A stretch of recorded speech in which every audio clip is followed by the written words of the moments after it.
Hello, and welcome to my channel, or welcome back to my channel. Today I'm going to be reading you a true crime story called Devious Dixie from the book True Crime Case Histories Volumes 4 to 6. If I pronounce any names wrong, I do apologize. Halloween 1984 was like any other Halloween for most people, but not for 30-year-old Mel Dyson. He was working late at the office of the accounting firm that he worked for in Huntington Beach, California. His career as a financial consultant had paid off well. He worked hard and had nice cars and a nice 3-story condo in an upscale complex in the Huntington Harbor Marina. Life was good. Mel's wife, Dixie Dyson, however, worked in Los Angeles doing data entry. Although it was only 25 miles away, the LA traffic made it too much to commute on a daily basis. She and their 7-year-old son stayed at Mel's mother's house in Carson during the week and went to their Huntington Beach condo on the weekends. However, that routine had only started recently. Mel and Dixie had been struggling with their relationship for the past few years. They had been on again, off again until recently, when they decided to rekindle. They had been together for almost 10 years and had one child together, but had never actually married. Although California has no common law marriage rule, the couple considered themselves husband and wife, and Dixie took his last name. Mel and Dixie met when he was in his early 20s. Dixie was 10 years older, but that didn't seem to matter. The two were an odd couple. Mel grew up as an only child in a tight-knit Filipino family. He was shy and quiet, whereas Dixie was a loud, brash, and stocky blonde with cropped hair. She grew up in an adopted child of a broken family and had been married and divorced twice before. However, despite their differences, they were inseparable, at least for the first 4 years. The second 4 years of their relationship were rocky. Mel and Dixie broke up briefly, and she took their son south to San Diego County. Those 4 years were like a yo-yo, over and over. She moved back in with him, then moved out again, but in October 1984, the couple were trying to patch things up.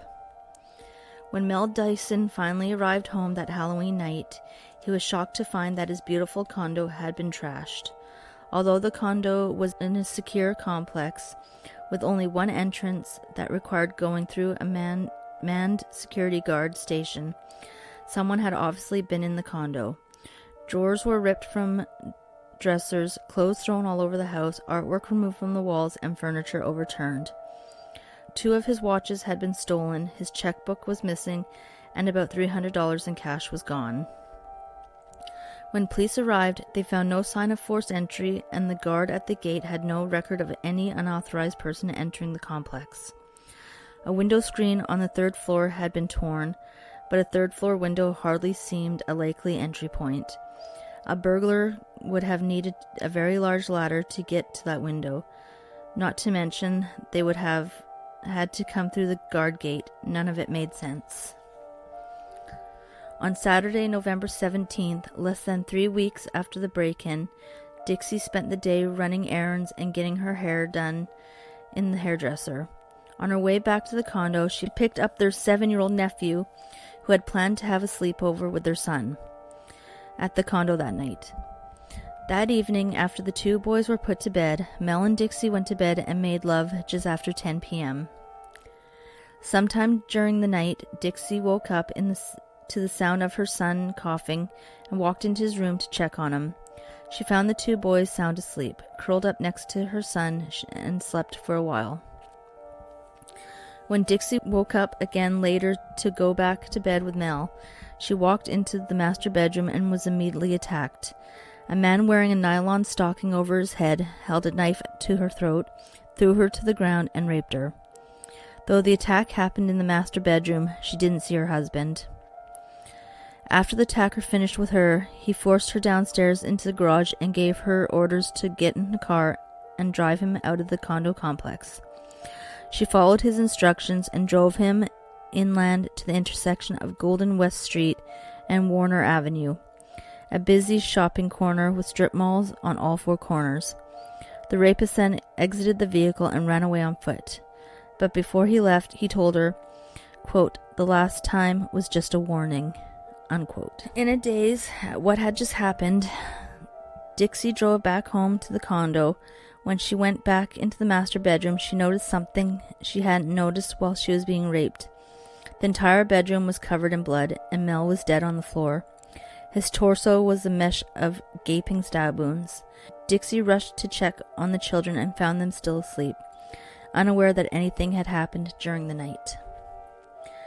When police arrived and Dixie told her story, they were instantly suspicious. She was cold and calm. She didn't act like someone who had just been raped and had her husband brutally murdered. So many things about her story didn't add up. Dixie claimed the masked man raped her on the bedroom floor just a few feet from Mel's body. The room was covered in blood, and the killer would have been covered in blood. But Dixie had no blood on her at all. In fact, while being raped, she didn't notice that Mel had been killed just a few feet away. When she was examined at the hospital, there was evidence that she'd had sex, but no evidence of violence or sexual trauma. Like Halloween night, the only possible point of entry was the third-floor window. Again, a very unlikely scenario, but the most concerning fact was that the night guard working at the condo guard station had a completely different story to tell. Dixie had told the police that she had driven the killer out of the complex at around 2 a.m., but the night guard logged the Dyson car leaving the complex at 1:30 a.m., 30 minutes before she claimed, and with only one person in the car, not two. The guard also said that at 2:40 a.m., just 20 minutes before police arrived, a man of about 45 and who called himself Carl drove up to the security gate with a woman that looked to be about 35. They told the guard they were there to visit the Dyson family. The guard had called the Dyson home, spoke to a woman that answered, and gave them permission to enter. Dixie had no answer for any of this, claiming that the night guard must have been mistaken. Dixie Dyson was immediately considered the prime suspect in her husband's death. Their suspicions were magnified when she submitted claims on several life insurance policies that Mel had. She was due to receive approximately $140,000 in benefits. In the months following the murder, police backtracked Dixie's movements over the prior years in an attempt to find evidence and build a case against her. The last 4 years of Dixie and Mel's relationship had been tumultuous. They clashed almost constantly for much of the time. Dixie had lived in San Diego County. During her time there, she had a relationship with a man named Enrico Vasquez. Enrico was 13 years younger than Dixie, but he was handsome and she was attracted to his bad boy lifestyle. He grew up in rough neighborhoods of the Bronx, New York, and was a former Marine. Dixie fell for him hard. While she spent time with him, she could use Mel's money to buy Enrico presents and spoil him at any chance she got. A year after the murder, police received an anonymous call. According to the caller, Dixie Dyson had asked him to murder her husband. He told the police that she offered to pay him $10,000 once she received the life insurance money from Mel's death. The man said that he refused her offer, but knew that she had found someone else to do the job, her boyfriend, Enrico Vasquez. Police believed that Dixie may have conspired with Enrico to kill her husband, but they had one problem with that theory. When shown a photo of Enrico, the night guard was absolutely certain that he was not the man that drove into the condo complex that night, claiming to be Carl. With a search warrant, police initiated surveillance of Dixie Dyson. All of her incoming and outgoing telephone calls were monitored and recorded. In March 1986, using the federal search warrant, police intercepted a letter that she had sent to New York City addressed to E. Vasquez. In the letter, Dixie said that an unidentified woman had offered to lend her money if she confessed. Quote, "She said I could have the money as long as I admitted to being involved in Mel's accident. Either I did it or know who did it or arranged it. She said that her people would have some guarantee that I'd pay the money back or they could go to the police. Let me tell you, I was tempted, but I got scared and I said no. I couldn't lie about it. She really started pushing it. I could have 15,000, 50,000, or whatever I wanted as long as I confessed to something." Unquote. Dixie went on to say that someone named Mike told her to stay away from that woman, that it was a setup. Quote, "With the circumstantial evidence, if I admitted anything to anyone, they could pick me up. Although he, Mike, did say it was entrapment and he thinks a jury would laugh them out of town. But he says they definitely don't have enough to arrest me, or they would have. There's never a day that goes by that I don't think of you. I get mad at myself that you are still so much a part of my thoughts. My God, babe, can't you see how hard this is on me? I've got to get out. I think now is the best time. They think I'm stuck here. They won't be expecting it. Once I get the money, I think they'll really be watching to see what I do with it. Isn't there anyone you know that can help me? Don't you have any connections with the mob or loan sharks or anyone? I just can't take any more of this mental and emotional pressure. Knowing they, the police, are out there, that they still want me. It's never going to end for me as long as they know where I am. Please, please, please, please help me. I need you now more than ever.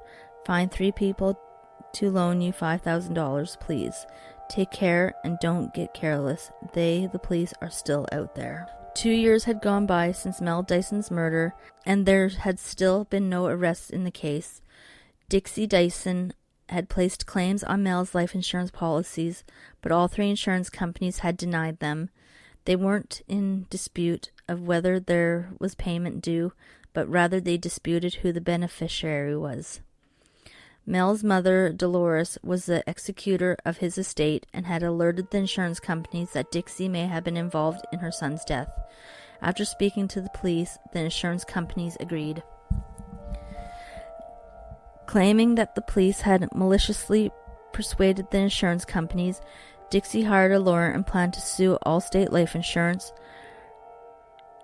Prudential Life, Security Life Insurance, the City of Huntington Beach, and Detective Mason, the lead investigator on her case.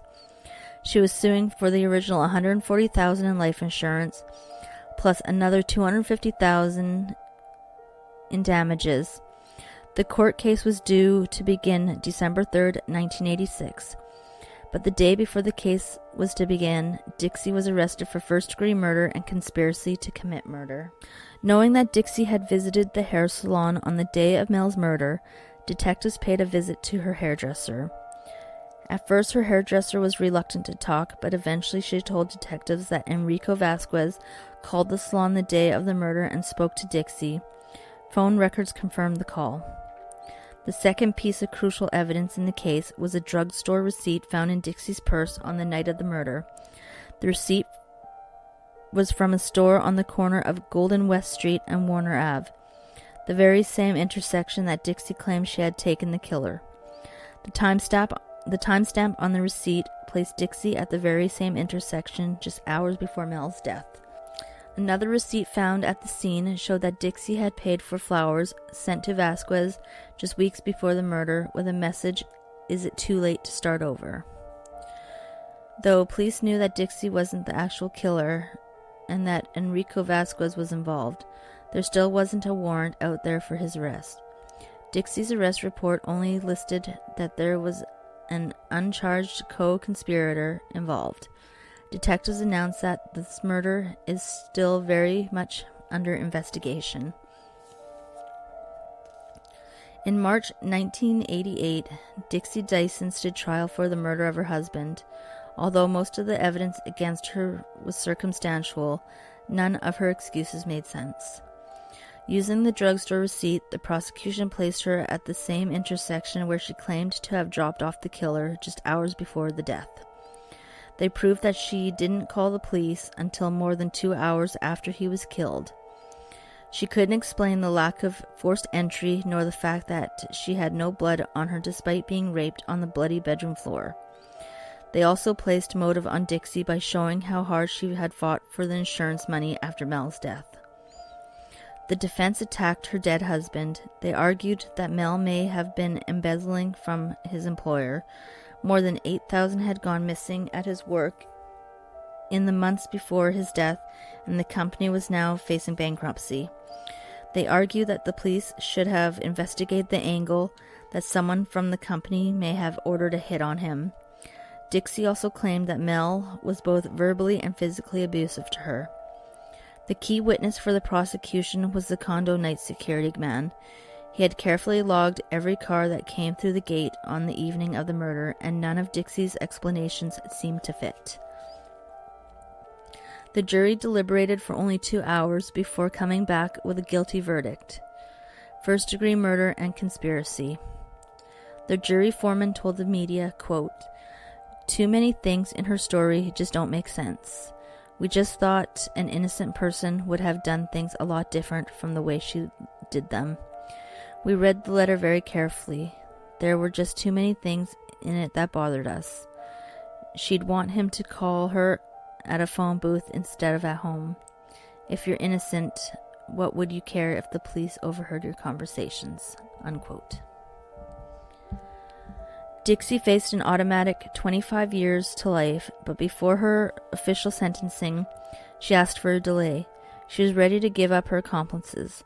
Without her attorney present, Dixie spoke to Dale Mason, the lead detective on the case. She knew that cooperation was her only chance of a lighter sentence.